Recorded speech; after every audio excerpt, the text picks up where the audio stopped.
On Monday, the supposedly bipartisan Women's March tweeted out a happy birthday message to an actual honest-to-goodness terrorist, Assata Shakur. There's an image of her, and it says it's a drawing of Assata Shakur against a pink and purple background, and above her head are the words, "A woman's place is in the struggle." It says, "Happy birthday to the revolutionary Assata Shakur. Today's sign of resistance in Assata's honor is by Melonious Funk."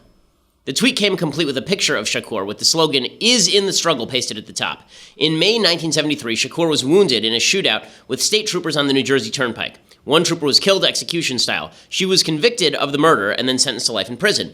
She'd also participated in a bunch of bank robberies, apparently. In 1979, she escaped from prison and then finally fled to Cuba, where she has been living. She is still on the FBI Most Wanted Terrorist list. There's a $2 million reward on her head. As David French points out at National Review, all told, from 1970 to 1984, the BLA, the Black Liberation Army, was responsible for 4 bombings, 4 hijackings, 32 violent armed confrontations in the U.S. 16 of those involved confrontations with law enforcement officers who were killed. In other words, by every reasonable contemporary definition of terrorism, Shakur was a violent terrorist who belonged to a violent terrorist organization.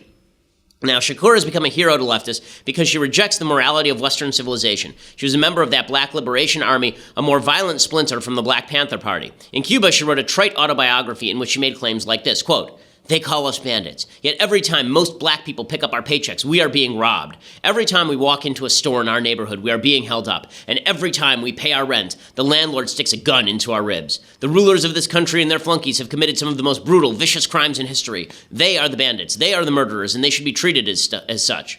This is pretty vile stuff, but it's cheered by the far left, brought up on Howard Zinn and trained to see America as the enemy. No wonder Linda Sarsour is welcomed with open arms by the Women's March. By the way, the Women's March has now written a full explanation of their happy birthday message. It is not helpful. They tweeted, "Women's March is a non-violent movement. We have never and will never use violence to achieve our goals. The far right is threatened by our movement and by our solidarity with other movements. Our power, your success, scares the far right. They continue to try to divide us. Today's attacks on Assata Shakur are the latest example. Here's a brief refresher on who Assata Shakur is and why we consider her a feminist figure. Assata Shakur is a civil rights leader who used her leadership position to challenge sexism within the Black liberation movement. Her resistance tactics were different from ours. That does not mean that we do not respect her anti-sexism work. I look forward to the Women's March defending Osama bin Laden on anti-Islamophobia grounds. I'm Ben Shapiro. This is The Ben Shapiro Show.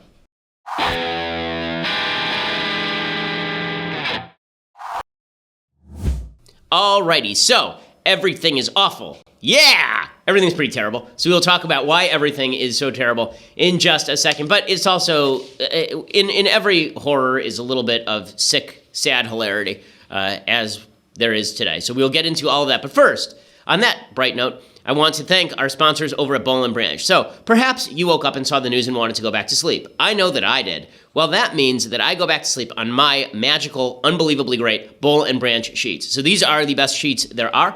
These sheets are super comfortable. They are breathable. They are so good that I literally will not sleep on other sheets in my home. We have thrown away all of our other sheets or given them away. And the reason is that Boll & Branch is twice the quality of other sheets for about half the price. You can try them for 30 nights and see for yourself. They're 100% organic cotton. They will get you the best sleep of your life. I am not good at sleeping. It is one of my poorer qualities is being good at sleep. I'm not good at it, but Boll & Branch makes sure that I get the sleep that I need. It's BOLL and branch.com, promo code Ben. Right now, if you do that, you get $50 off your first set of sheets, plus free shipping when you use that promo code Ben. BollandBranch.com today, $50 off, plus free shipping right now, BollandBranch.com. And use that promo code Ben. Again, they are the best sheets there are. I mean, I've gone out and bought a bunch of sets for myself, for family members. They're that good. BollandBranch.com and use that promo code Ben so that they know that we sent you. Okay, so the big news of the day is, of course, that Trumpcare is dead in the Senate. So Trumpcare was this crappy Obamacare replacement bill that was really Obamacare 2.0. It did a couple of good things. It restructured Medicaid. So instead of it being just a need-based program where the federal government signs an open-ended check to a bunch of different states, it actually was a grant-based program where they were going to give block grants to the states. It didn't cut Medicaid. It cut the rate of growth in Medicaid funding. So if Obamacare had Medicaid funding going like this, then Trumpcare had Obamacare funding for Medicaid going like that, right, leveling off. After 2020, that was one of the good aspects of it. The other good aspect of it was it cut a few of the taxes. It didn't really do much to relieve the Obamacare regulations, and this was the problem. Obamacare is the regulations. Obamacare is forcing the insurance companies to offer a bunch of things on their plan. Now, Mike Lee and Ted Cruz had come up with an amendment that would have allowed insurance companies to actually provide plans outside of the Obamacare regulations, but when Mitch McConnell put it back in the bill, the provision did not include that. It said that you could get out of some of the regulations, but then you were still subject to the Obamacare marketplace exchanges, which means that it artificially jacks up the prices for young, healthy people who want to buy skimpier versions of health insurance.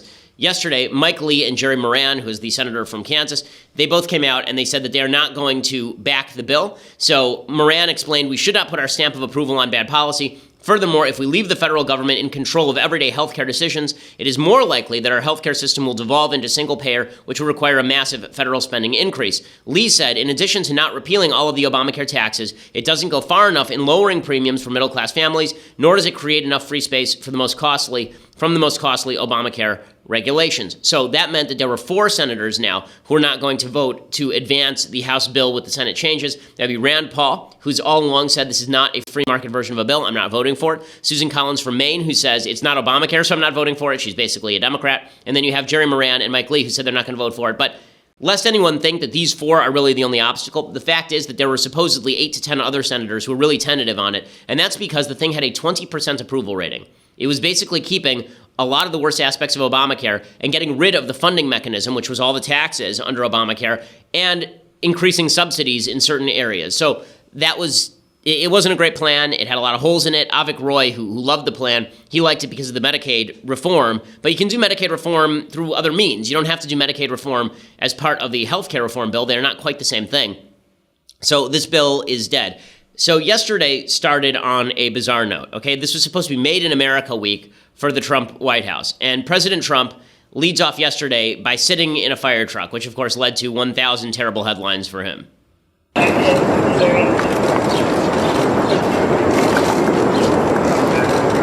I understand what photo ops are, folks, but having the Vice President and the President of the United States standing around and then getting in a fire truck. Like, we've already had Trump in a different kind of truck. Now we have Trump driving a fire truck, because this is what presidents do, also my 3.5-year-old daughter.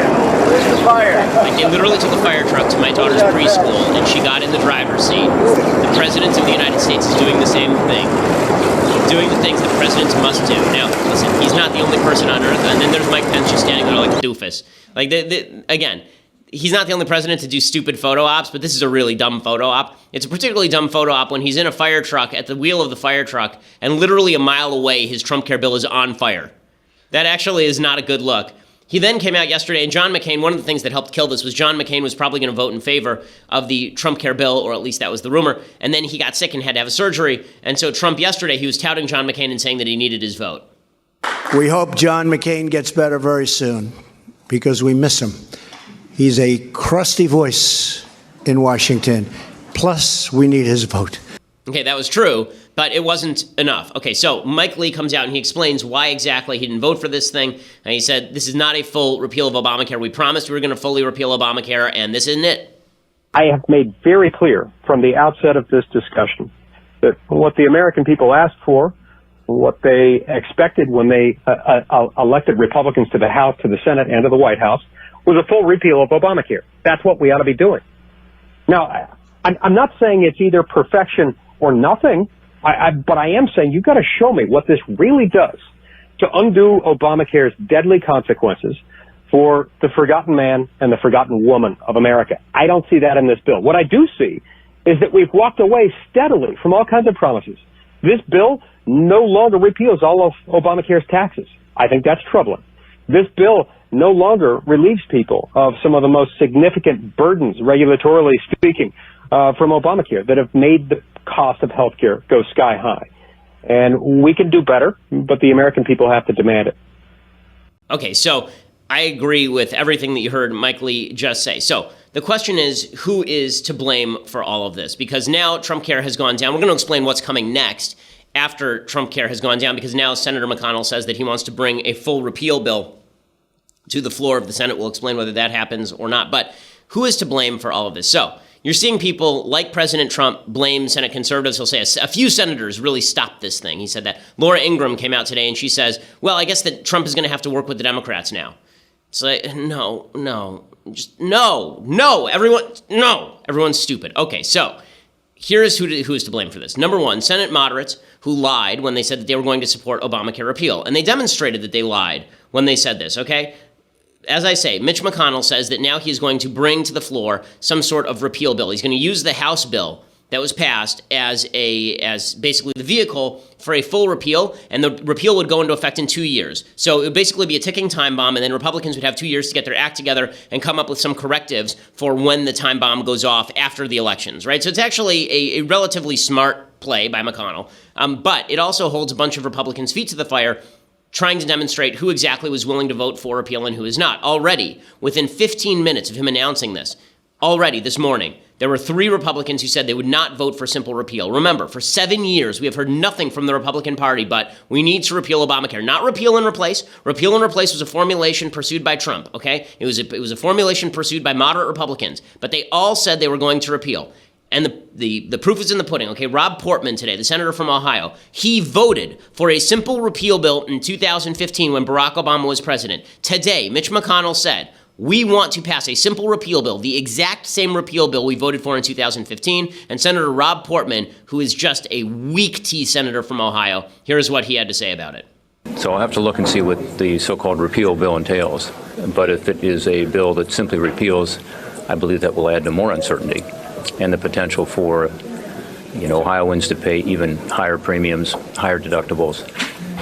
So we'll have to see. Obviously, we would look for a CBO analysis of that to see what it involves in terms of not just premiums and deductibles, but coverage. So, I'll take a look at it. But Senator, I'm concerned about something that would simply repeal and its impact on costs and choices in healthcare. Okay, so there you have it. He says that he is not going to vote for a simple repeal, even though he did so in 2015, showing that Republicans are damn liars. Okay, they are liars. They say this kind of stuff and they don't mean it one iota, or at least many of them don't. And when they do mean it, like Mike Lee, they get ripped up and down by a bunch of establishment lackeys and hacks who say that it's Mike Lee's fault that Obamacare is still on the books. Basically, here was the deal the GOP made. They said, hey, let's repeal Obamacare. And everybody went, yeah, that sounds awesome. And then they said, how about if we don't repeal Obamacare, but we say we did? And then conservatives went, no, let's not do that. And then the GOP turned around and they said, it's conservatives' fault that Obamacare is staying. See, we told you, it's all their fault. They're unrealistic. Okay, Rob Portman voted in 2015 that he would vote for repeal. He said today that he probably will not. Shelley Moore Capito, who voted for exactly the same bill in 2015, said today, as I have said before, I did not come to Washington to hurt people. For months, I have expressed reservations about the direction of the bill to repeal and replace Obamacare. I cannot vote to repeal Obamacare without a replacement plan that addresses my concerns and the needs of West Virginians. In other words, repeal and replace was just an excuse for keep Obamacare. That's what we had suspected all along. Mitch McConnell is complicit in this. He said while he was doing this bill that even the Medicaid reforms that everybody really loved, he said that those Medicaid reforms would never materialize. That's what he told the moderates. It was not enough to get Susan Collins on board anyway. Okay, so all of these people are totally full of it, which means that the new Republican program is basically, let's just complain about Democrats, but when we have power, we won't do anything. Here's Mitch McConnell lamenting the Democrats who are saying that they're happy that this thing went down in flames. I imagine many Democrats were celebrating last night. I hope they consider what they are celebrating. The American people are hurting. They need relief. And it's regretful that our Democratic colleagues decided early on that they did not want to engage with us seriously in the process to deliver that relief. Okay, so again, he can say all he wants here, but he's the guy in charge. He's the guy in charge, and this is on Senator McConnell for not getting it together. So, does he have a fractious Republican caucus? Of course he has a fractious Republican caucus. Does he have a bunch of people on the left who don't want to vote for Obamacare repeal? Yes. Does he have a bunch of people on the right who don't want to vote for anything soft? Yes. But it is his job to get those things together. If he can't, then he shouldn't be in charge of the Senate. End of story. Okay, there is someone else to blame in all of this too. And I know that we're never allowed to blame President Trump for anything. I know that we have to play footsie around President Trump. We have to treat him like he's a small child and he has to be guarded from the vicissitudes of life. The fact is, President Trump botched this. Okay, he botched this in 3 separate ways. He botched it repeatedly. Now, I want to note that you'll just notice all over I'm gonna be honest with you today, okay? It's difficult to be honest to people listen, we all want Trump to succeed. I want Trump to succeed as a conservative. I want him to do conservative things. Today, if Trump were to push for repeal and get repeal, I would be in the front row cheering. I put on a damn MAGA hat when he picked Judge Gorsuch. So this is not about ire at President Trump for anything except for he's not doing his job. Okay, and I know everybody has to go out of their way to praise Trump because Trump's ego requires the praise all the time. But the fact is that praising Trump isn't getting the job done. Okay, Mike Pence said Trump is really engaged in the process. No, he's not. He was in a fire truck while this thing was going down in flames. Okay, there are 3 different ways that Trump screwed this thing up. Okay, way number 1, during the election cycle, he said over and over, 1 bajillion times, that he wanted to repeal Obamacare. He then added, no one would go uncovered. You cannot say those 2 things simultaneously. That meant that when he was elected, he did not have a clear mandate to repeal Obamacare. So that was mistake number 1. He spent his entire election cycle saying Obamacare has to go, but I'd like to replace it with something that gives more coverage. In other words, Obamacare is not single payer enough, right? That's actually what he was saying during the election cycle. Okay, then, after he gets in office, he has an opportunity. He has a 100% approval rating among Republicans, right? Everybody in the Senate is afraid of him. What if he had come out day 1 and said, Obamacare repeal, that's it. Okay, we'll figure out the replacement later. We got to get this done fast before time runs out. Obamacare repeal now. Okay, President Ted Cruz, President Rubio, I think, but President Cruz certainly would have done that, right? He would have exerted pressure, right? That's what Trump would have done. He didn't do that. Instead, he sat back, he let Mitch McConnell take the reins, he let Paul Ryan take the reins, because Trump was not engaged, because Trump doesn't care about this, and because Trump doesn't even know his own policy, and because Trump doesn't even know what's in the bill. If you ask Trump what's in this bill, he would not be able to tell you, which is why today, President Trump offered in 12 hours 3 different strategies for what should happen after the death of this bill. He tweeted, Republicans should just repeal failing Obamacare now and work on a new health care plan that will start from a clean slate. Dems will join in. No, they won't. This is delusional. Okay, Democrats are not going to work with President Trump. His second proposal was blame Republicans. He said, we were let down by all of the Democrats and a few Republicans. Most Republicans were loyal, terrific, and worked really hard. We will return. As I have always said, let Obamacare fail and then come together and do a great health care plan. Stay tuned. Okay, literally within hours of him saying repeal and then figure it out with Democrats, he's now saying don't repeal, let it fail, and then figure it out with Democrats.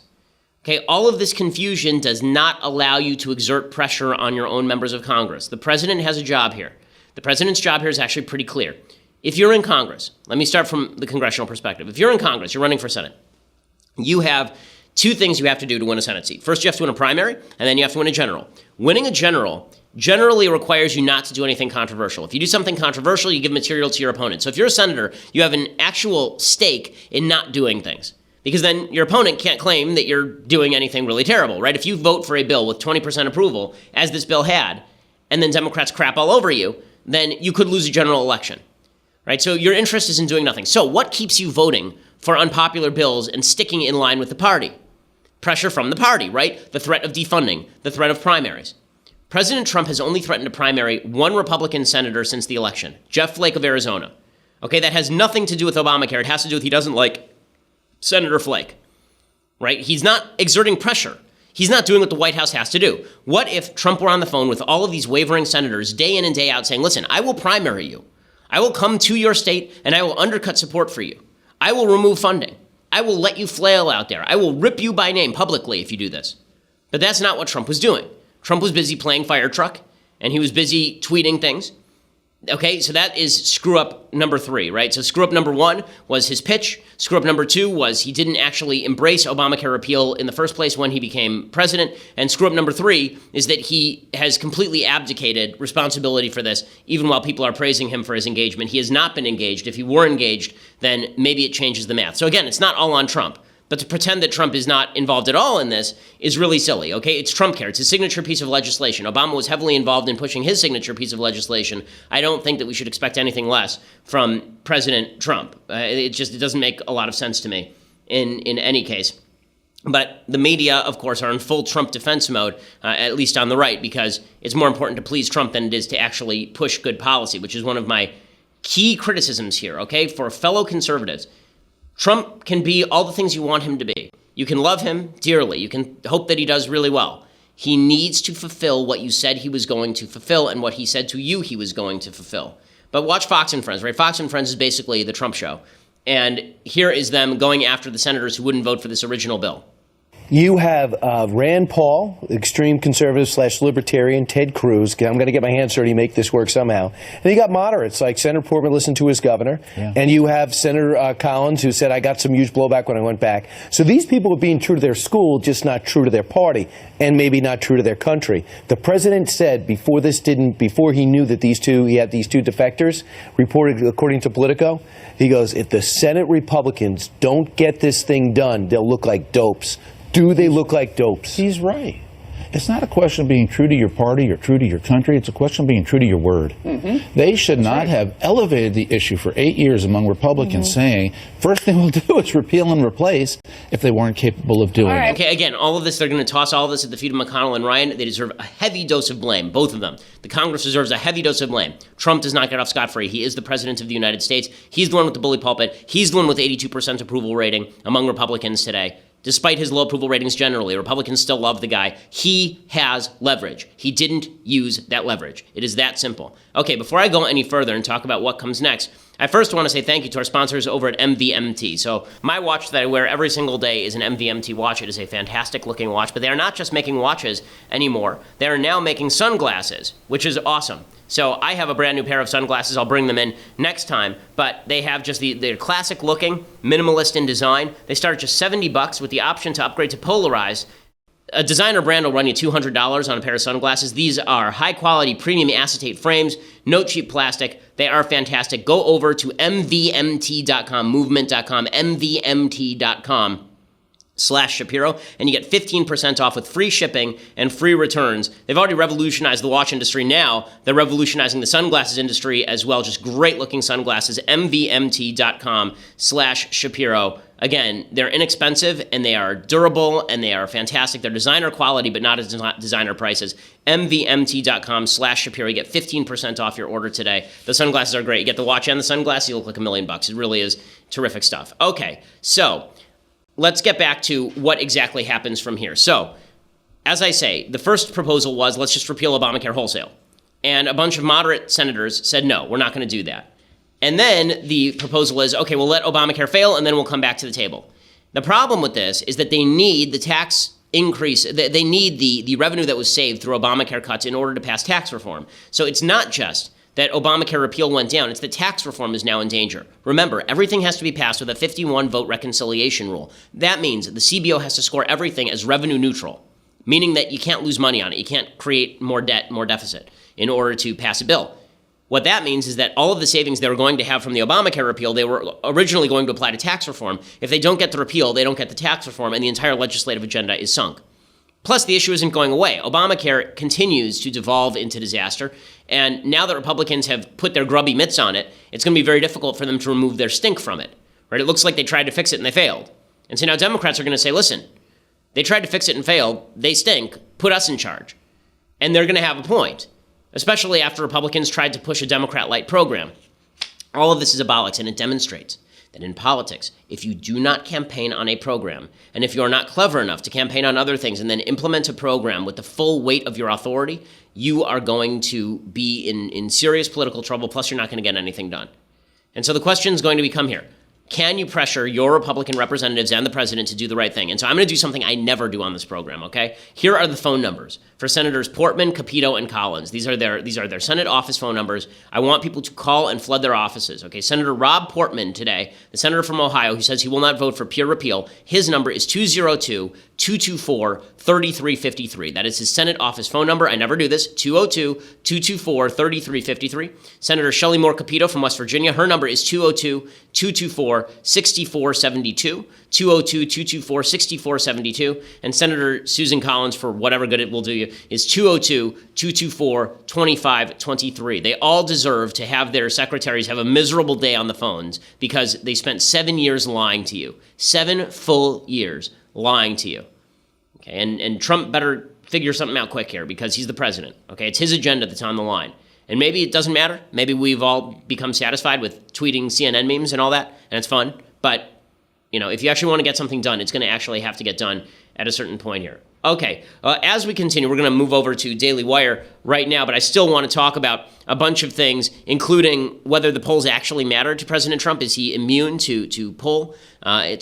A little bit more Russia fallout, plus things I like, things I hate, and we'll deconstruct the culture. But for that, you're going to have to go over to dailywire.com. So for those who don't know, this is a video show as well. You can watch it the first 15 minutes on Facebook. But if you want to watch the entire thing, then you need to go over to Daily Wire right now and subscribe. For $9.99 a month, then you can get the full subscription over at Daily Wire. That gets you access to the show live. It gets you access to the mailbag, which we do on Fridays. It gets you access to Andrew Klavan's show, which is great, and you should listen to it. I'm sure he'll disagree with me today. So if you want a lighter take, then go over to Klavan's show today. And you can get the subscription for his show and for Michael Knowles' new show, God Help Us, that's coming out pretty soon.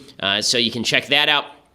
For $99 a year, you can get the annual subscription, which is even better than that, because not only do you get all of the aforementioned things, you also get this unbelievable, magnificent, incomparable mug. I mean, it's just fantastic. This tumbler right here that says upon it, leftist tears, hot or cold, in silver etching, just unbelievably magnificent, dishwasher safe, makes julienne fries just awesome in every conceivable way. This leftist tears tumbler, you will enjoy it, and you can go over and get the annual subscription for it right now. So go over there and check it out, or listen later at iTunes or SoundCloud. And when you do that, make sure that you leave us a review. We always appreciate it. We are the largest conservative podcast in the nation.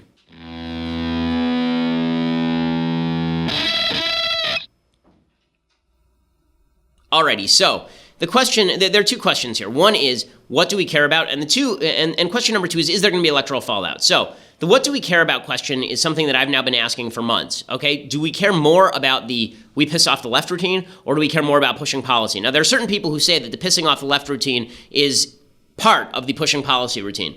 I'd be warmer to that argument if we were actually pushing policy, but clearly that didn't work. So the question now is not what do we care about, because I think that we care about what we care about. What is going to get done is what's going to get done. The bigger question right now is there going to be electoral fallout? Now, it doesn't matter if there's electoral fallout if we don't pass anything. I'm not sure that there is, but right now the polls are not good for President Trump. But there is an open question about the polls, which is, do they even matter? Do the polls even matter with regard to President Trump? Now, I'm at the point where there are certain polls that I generally trust, and there are certain polls that I do not. Do I think that Trump is more popular than he is unpopular? No. Do I think that some of the polls that are more ridiculous are true? No. So, for example, there was a poll from Public Policy Polling yesterday that said only 45% of Republicans think that Donald Trump Jr. met with the Russians. Okay, Donald Trump Jr. admitted to meeting with the Russians. So he met with the Russians. Okay, this is not under dispute. But everybody on the left said, well, this just demonstrates how all of the Republicans believe stupid things. No. What that question was questioning, and what people were answering, was not, did Donald Trump Jr. meet with the Russians? Is do you care if Donald Trump Jr. met with the Russians? And only 45% of Republicans said yes. Okay, Republicans are smart enough to read the signals from the polls. So when someone from ABC News calls up and says, we have a poll question for you, Republicans aren't just hearing the poll question, they are hearing the subtext of the poll question, and they are answering the subtext. So if they're asked, do you think that Donald Trump Jr. did something wrong on the Russia stuff? What they are hearing is, do you think that Donald Trump colluded with the Russian government? And so Republicans will say no. Republicans are answering the questions they think are being asked, and in reality are actually being asked by the media. So I think that a lot of the people who are being polled on the right side of the aisle have gotten too smart for the pollsters. In other words, when pollsters call them up, they are giving them answers that are designed to go right to the subtext. So instead of them saying, yes, Donald Trump Jr. met with the Russians, but I don't think it matters, instead they say he didn't meet with the Russians at all, because screw you.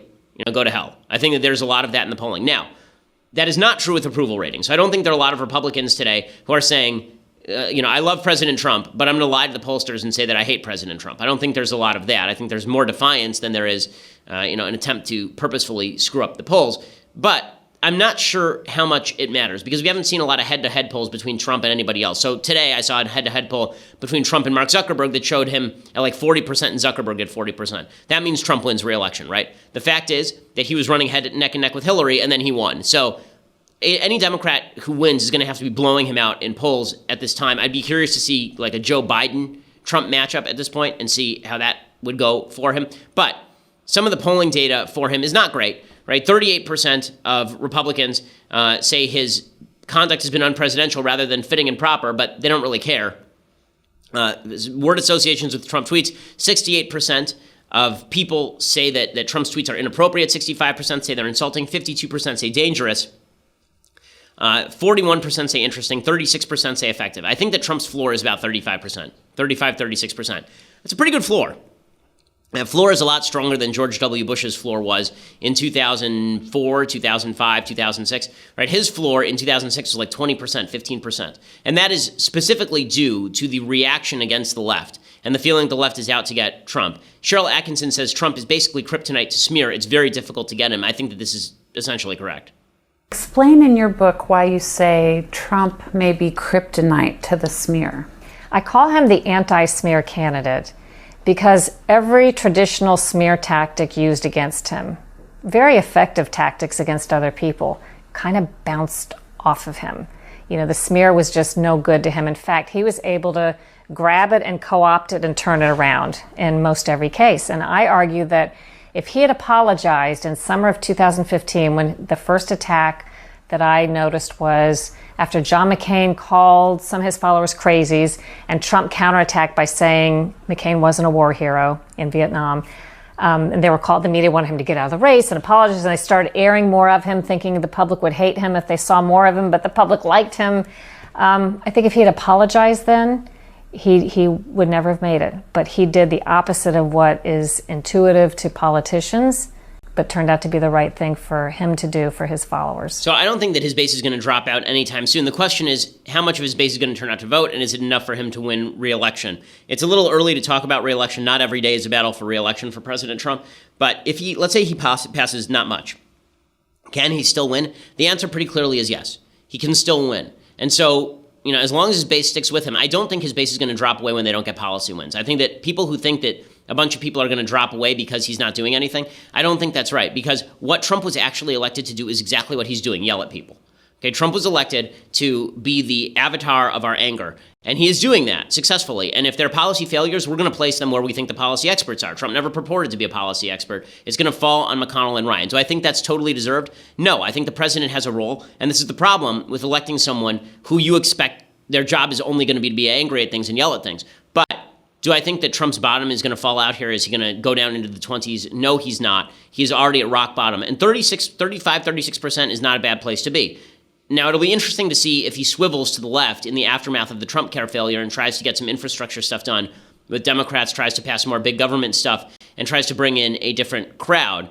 That is one strategy for getting to 50. He's going to need to get closer to 50% if he wants to win re-election. But ironically, one of the best things that might have happened to him in this entire cycle is Mike Lee killing this Trumpcare bill. Because imagine if the Trumpcare bill actually passed, and now Trump owns what comes next in the healthcare system. Well, I think Trump knows this, by the way, which is why he's not fully fulminating over the failure of Trumpcare. I think Trump knows it would have been politically poisonous for him to pass something this unpopular and then sign it, and he'd have that hanging around his neck for 2020. Mike Lee might have just saved Trump's presidency by killing this bill. Unfortunately, it also, the Republican failure to kill Obamacare also demonstrates what lackeys they are. So you could easily see a situation in which Trump wins re-election after Democrats win the House in 2018, try to impeach him, and the reaction is so strong that he wins re-election.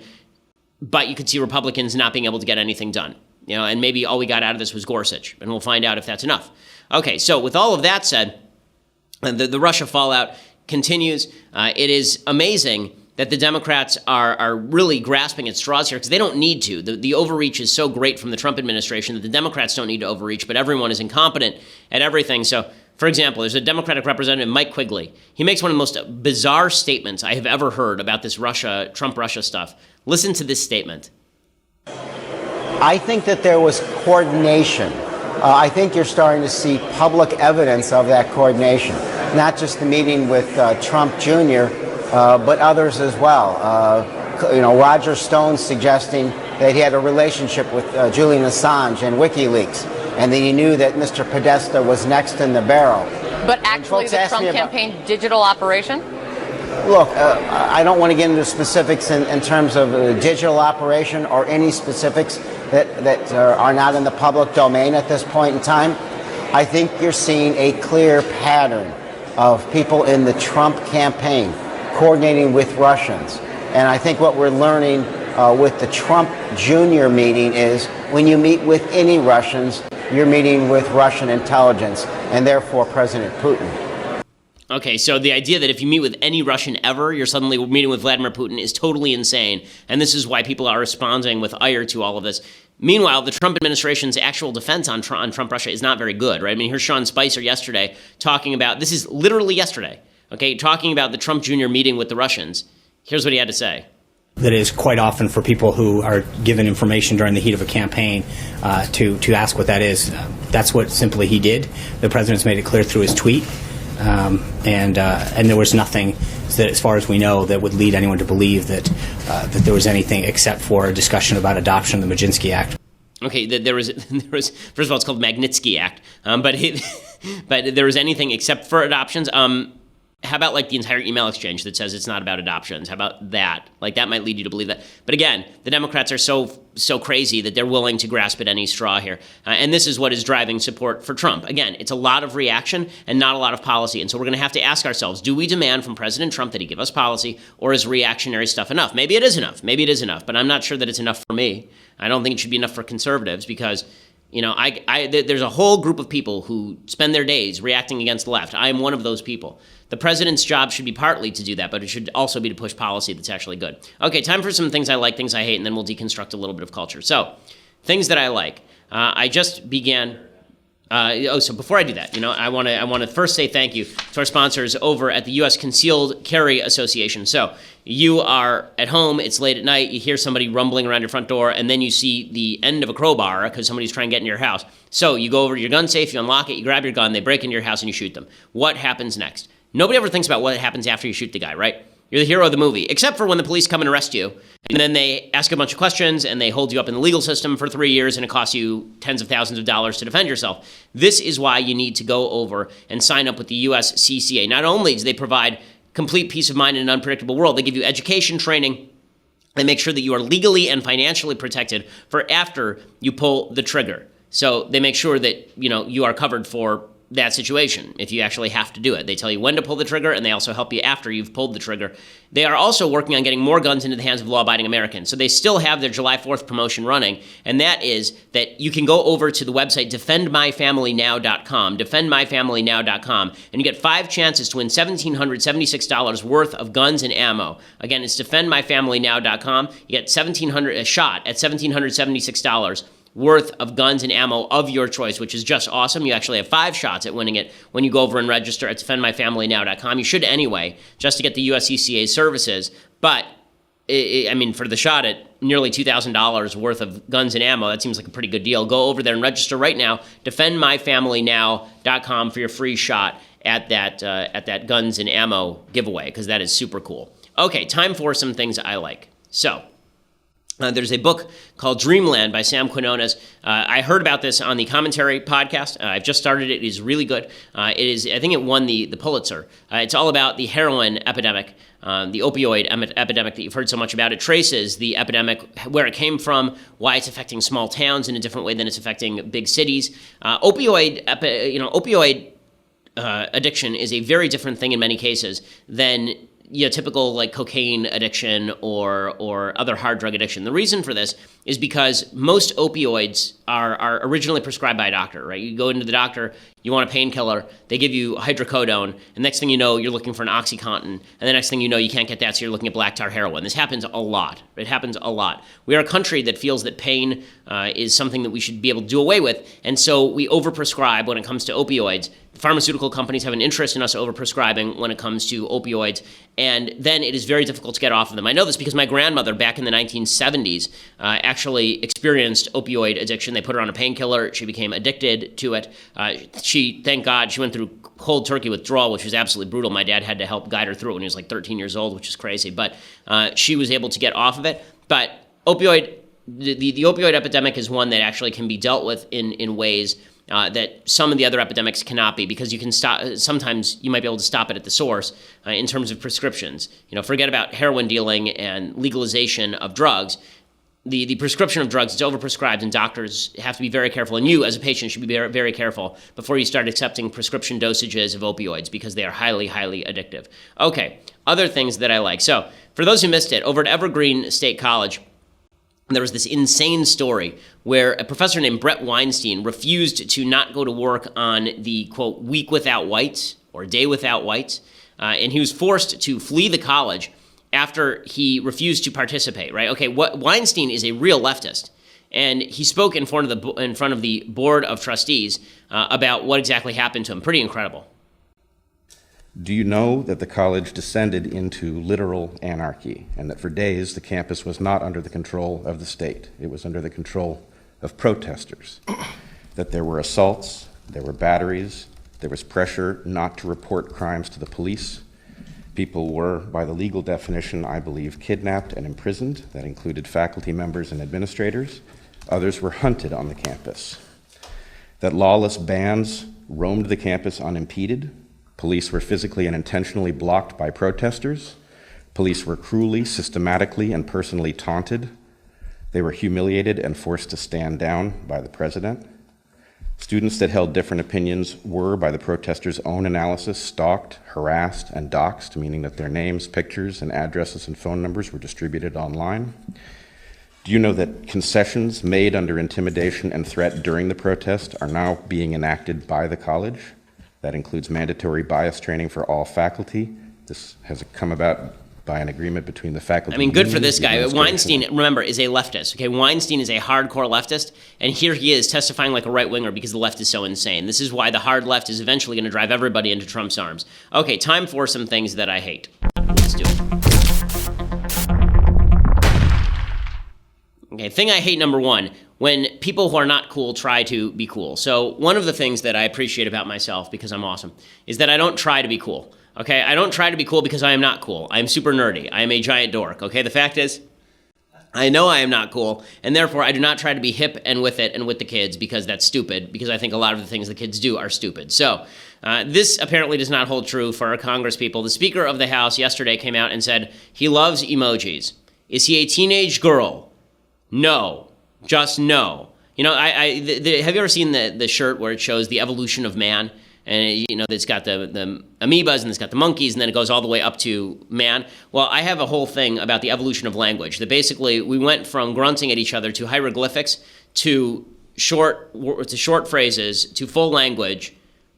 Now we are going back to short phrases through text messages and then back to hieroglyphics through emojis. So I have a deep and abiding hatred for overuse of emojis. And yet here's Paul Ryan, the Speaker of the House, talking about why he loves emojis. We text and we talk. Every night I call home and we talk.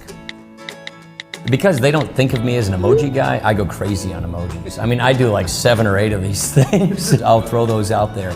And my kids and my wife, I am just not the emoji type person, so they think. So that's why I overkill on the emojis.